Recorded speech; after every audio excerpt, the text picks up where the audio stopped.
sabda Nabi SAW, siapa yang membaca 2 ayat terakhir maka semua permintaannya akan dikabulkan oleh Allah.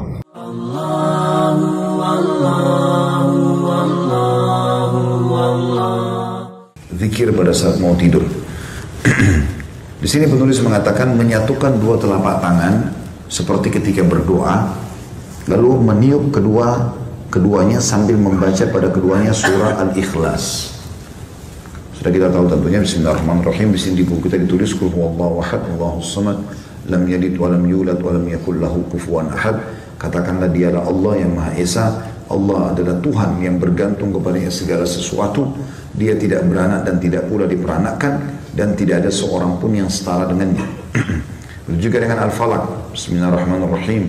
Qul a'udzu birabbil falaq. Katakan aku berlindung kepada Tuhan yang menguasai waktu subuh. Min syarri ma khalaq, dari semua kejahatan makhluknya. Wa min syarri ghasiqin idza waqab, dan dari kejahatan malam apabila telah gelap gulita, karena umumnya malam orang berbuat maksiat. Nah, kita berlindung kepada Allah. Wa min syarri naffatsati fil 'uqad, dan kejahatan wanita-wanita tukang sihir yang menghembus pada buhul-buhul. Wa min syarri hasidin idza hasad, dan dari kejahatan orang yang dengki apabila ia dengki. Begitu juga dengan An-Nas. Bismillahirrahmanirrahim. Qul a'udzu birabbin nas. Katakan aku berlindung kepada Tuhan yang memelihara dan menguasai manusia. Malikin nas, rajanya manusia. Ilahin nas, Tuhannya manusia. Min syarril waswasil khannas, dari bisikan syaitan yang biasa bersembunyi. Alladzi yuwaswisu fi sudurin nas, yang selalu membisikkan kejahatan ke dalam dada manusia. Minal jinnati wan nas, dari jin dan manusia. Dibaca lalu ditiup ke telapak tangannya, kemudian dengan kedua telapak tangan itu dia mengusap tubuh yang dapat dijangkau dengannya, dimulai dari kepala, wajah, dan tubuh bagian depan sebanyak 3 kali.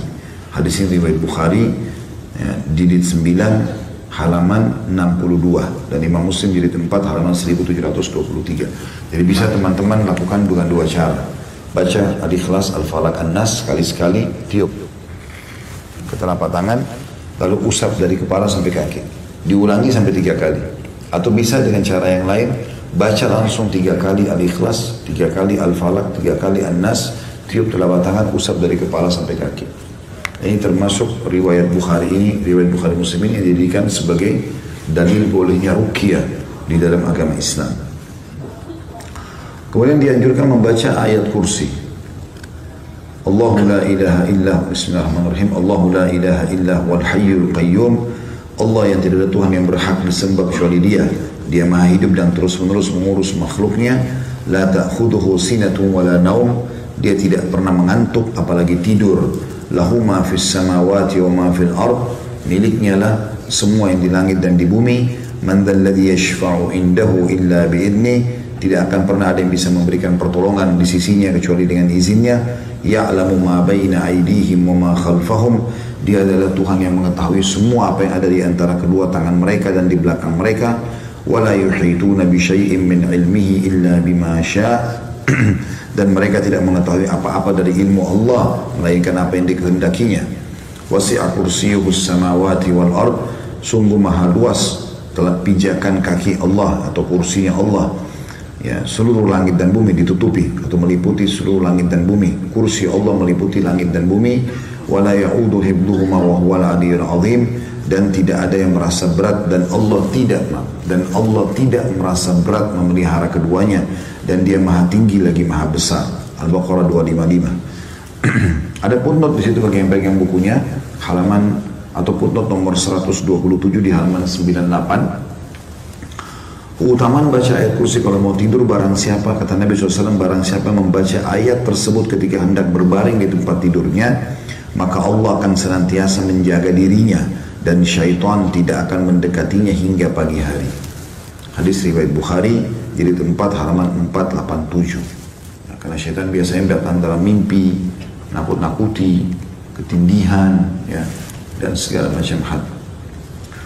Termasuk dianjurkan adalah membaca beberapa ayat terakhir dari surah Al-Baqarah. Tepatnya 2 ayat terakhir, ya.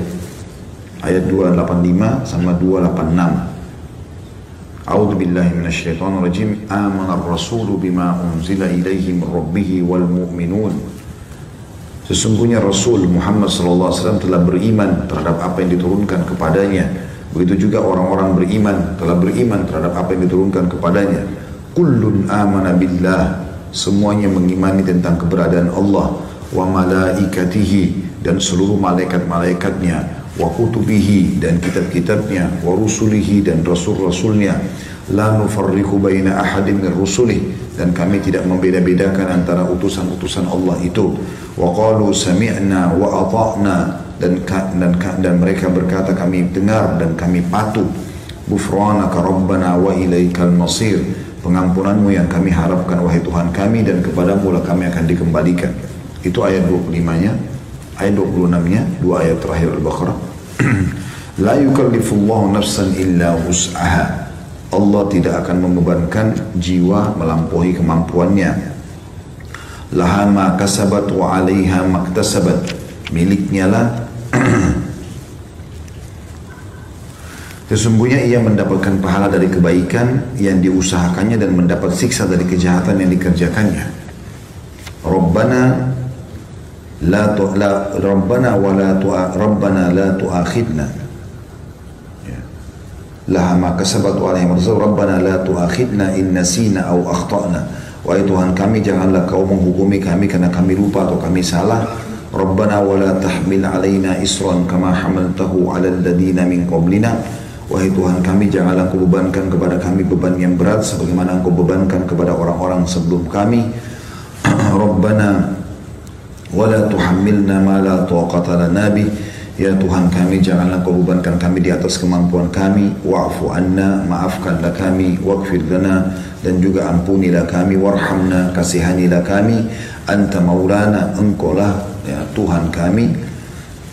Fansurna 'alal qaumil kafirin, tolonglah kami dari orang-orang yang kafir. Al-Baqarah 285-286.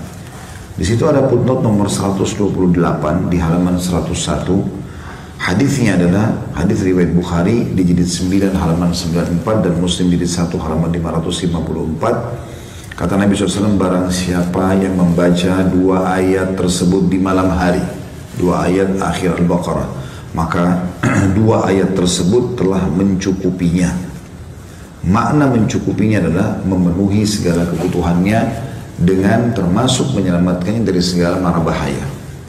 Jadi kalau dia misalnya naudzubillah terjadi gempa apa, dia bisa sempat bangun melarikan diri, intinya dia akan diselamatkan oleh Allah Subhanahu wa taala. Kemudian masuk dalam doa setelahnya adalah tentu ini ada banyak riwayat berhubungan dengan masalah ini ya. Di antaranya sabda Nabi SAW, siapa yang membaca dua ayat terakhir Al-Baqarah maka semua permintaannya akan dikabulkan oleh Allah. Ya, sampai sebagian ulama menjadikan ini bagian daripada awal doa mereka. Mereka membaca dua akhir Al-Baqarah, baru mereka sampaikan hajatnya kepada Allah Subhanahu wa taala.